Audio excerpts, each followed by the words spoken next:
AI and ChatGPT researcher Thomas Fellows, who broke down the ways in which artificial intelligence has changed the education landscape. Well, tonight he lets us know what types of changes the workforce could be seeing in the near future on this edition of the Q&A. Let's take a look at our first question that addresses probably the biggest concern surrounding AI tech. How can or will advancements in artificial intelligence come to impact unemployment rates in the next few years? Well, Fellows says it's possible that we'll begin to see these effects take place sooner than you think. That could happen, particularly with jobs in the upper middle and upper classes, quote unquote knowledge work.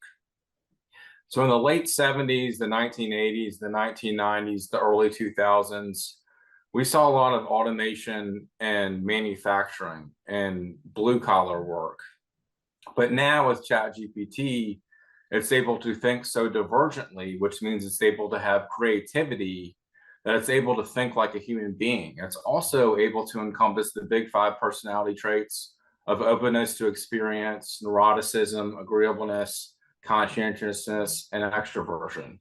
So whereas in the past, we've seen automation with convergent jobs. Convergent thinking is like doing a physics problem, a math problem, learning a foreign language, or doing a close reading to a novel.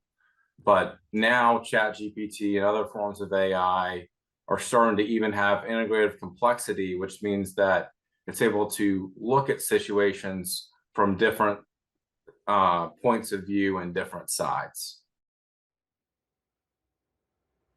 Yeah, it certainly is amazing when you think of what AI can do to be able to kind of look at different facets of a problem and come up with some solutions. And interesting too to think about the manufacturing booms we've seen in the past and how now this one is going to be happening and causing some changes. Well, let's turn to our next question, this time taking a look from more of a consumer point of view. Why is the demand for artificial intelligence technology suddenly on the rise in the workforce? Fellows credits this increased demand to the cost of work, once again relating back to the impact on unemployment. Take a listen.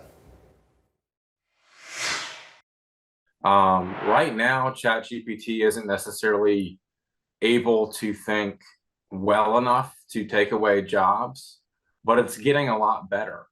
And in a year or two, or maybe, even by second or third quarter of 2024, we could see some job loss. Even in law, which is arguably the most prestigious job there is, we're seeing a little bit of displacement already. What clients are doing is they're expecting more for less. So probably the top lawyer at Nexon Pruitt probably charges about $500 per hour. What clients are expecting, because they know how powerful artificial intelligence is, they're expecting more for less. And now that is interesting. He brings up the point of perhaps the law field being impacted by this, but when you think of the legal profession, especially when it comes to face-to-face interaction between a lawyer and a jury, a lot of different human elements there that perhaps artificial intelligence won't necessarily be able to touch. You wonder about that, how that would impact. The other thing that you think about, I think, with artificial intelligence in the law field is, would somebody trust a computer to come up with the correct argument to make to a jury? That's a very good point. Because especially when you're talking about a consumer or somebody looking to bring on artificial intelligence, that'll be a bridge to cross, certainly. And especially there's still so many questions about it. Absolutely. Absolutely. All right, our final question of the night, this time taking a look at some of the potential benefits of AI. So here's the question. Could the increased potential of artificial intelligence technology see any positive impacts in the workplace? Though there may be some fear surrounding the unknown potential for the technology, Fellows says it's about growing with the advancements.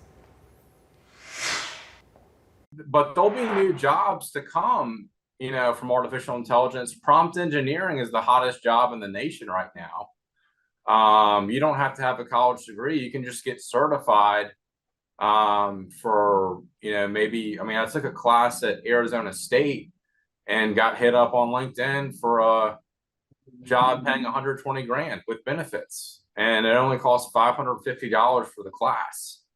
So you've got to be very smart in these times in terms of what you're studying, especially if you have students who are in middle school or high school, you got to make sure their major is going to be important in this new economy, and this will be a new economy. Yeah, no doubt about that. You know, always interesting to see some of the shifts that take place with new and emerging technologies. Right. AI just another one of them. Right. And so, but there are some opportunities available. Yeah, and I had never thought about that. Who's creating the prompts and who's writing all this stuff? Well, That's more right. jobs for that. You never know. All right, that's all for tonight's edition of the Q&A. And remember, if you have any question or topic that you'd like to see featured, you can send a recommendation to countonwis@wistv.com. That address on your screen right now.